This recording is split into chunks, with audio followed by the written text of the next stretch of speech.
Vamos falar do BNDES, teve posse hoje lá em Brasília e a Sávia Barreto acompanhou. Luiz Mercadante, nome importante do PT, está lá na presidência do banco. E o que chamou a atenção, além da posse já conhecida de Aloysio Mercadante, Sávia, foram as declarações do presidente Lula, que, pelo menos ao olhar de Elivaldo Barbosa, né, Elivaldo? Meio que abriu fogo contra o Banco Central. Eu percebi, claramente. Vou observar aí a análise que a Sávia faz, ela que acompanhou de perto, inclusive tem o registro de como aconteceu essa posse, a posse do BNDES. Então, Lula, ele abriu fogo com o Banco Central, a nova direção de Roberto Campos Neto. Foi isso mesmo, Sávia? Exatamente. Olha, essa posse, ela teve vários momentos interessantes. Primeiro que o presidente Lula, ele só esteve na posse de um ministro, que é o seu vice-presidente, Geraldo Alckmin, Ministério da Indústria e Comércio. Nenhum outro ministro, nem o Haddad, na Fazenda, contou com a presença de Lula. Então, ele ir para a posse já da presidência de um banco, de uma estatal, de fato, passa um recado de força e de novo protagonismo ao BNDES. 10 ministros estiveram presentes, inclusive o ministro do Desenvolvimento Social, o senador piauiense Wellington Dias. A gente teve até o cantor Chico Buarque presente nesse evento, marcado por muitos simbolismos. Ali a sambista Tereza Cristina cantando o hino do Brasil com uma acompanhada, né, com uma musicista negra no violão. Então, vários momentos simbólicos. E entre esses momentos simbólicos tem os recados, claro, do presidente Lula. Ele não perdeu a oportunidade, porque desde a semana passada ele vem fazendo isso sempre que pode, de criticar o Banco Central. Primeiro, sobre a autonomia do Banco Central, ele já sinalizou que pode rever isso, é algo que precisa ser revisto através do Congresso. A gente sabe que as chances disso acontecer são remotas, mas não deixa de ser um recado de desagravo ao presidente Roberto Campos Neto, que é visto por Lula como um bolsonarista. E na semana passada, o Banco Central trouxe aí a manutenção da taxa Selic, a taxa de juros de 13,75%.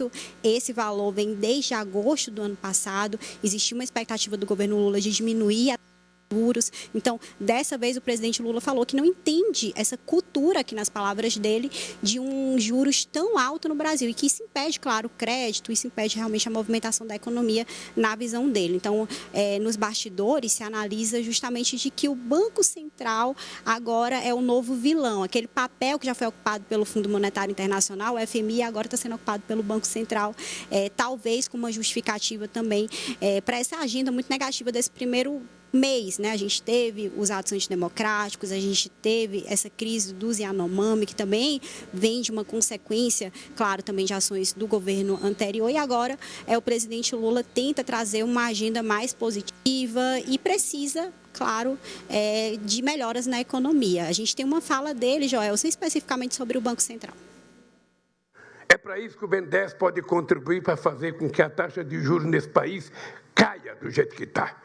Porque eu vou dizer uma coisa para vocês, não tem explicação para que a taxa de juros esteja a 3,5%.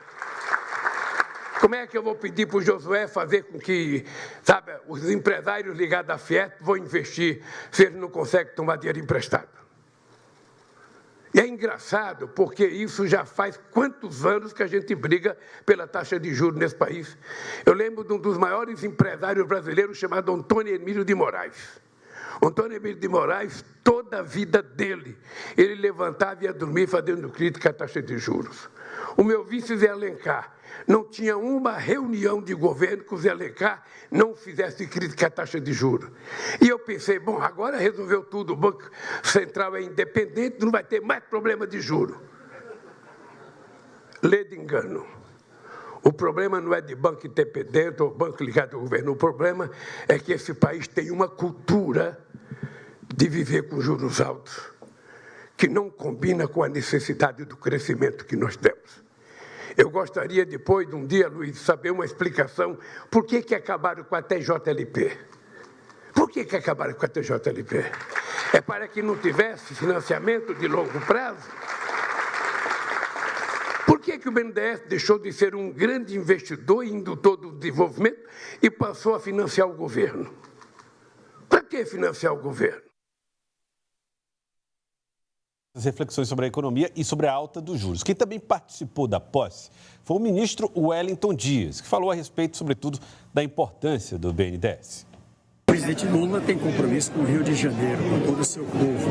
E aqui hoje, num momento importante, o BNDES, um banco que cuida do desenvolvimento, mas também cuida do social, cuida do econômico, fazer do BNDES um instrumento importante. E aqui é comandado por uma diretoria que tem competência técnica, que tem também compromisso com o econômico e com o social. O presidente Aloysio Mercadante, que conhece todos os compromissos, toda a história do Brasil, né, a partir dos compromissos do presidente Lula, ele, como presidente, com uma diretoria, com experiência em muitas áreas. E eu também acredito que é um momento de grande esperança. Esperança porque estou lá no Ministério do Desenvolvimento Social e sei que o BNDES terá, neste momento do Brasil, um olhar especial para o social. O BNDES tem um papel também realmente importante no fomento da economia. Vamos ver como é que vai se comportar estrategicamente o banco agora,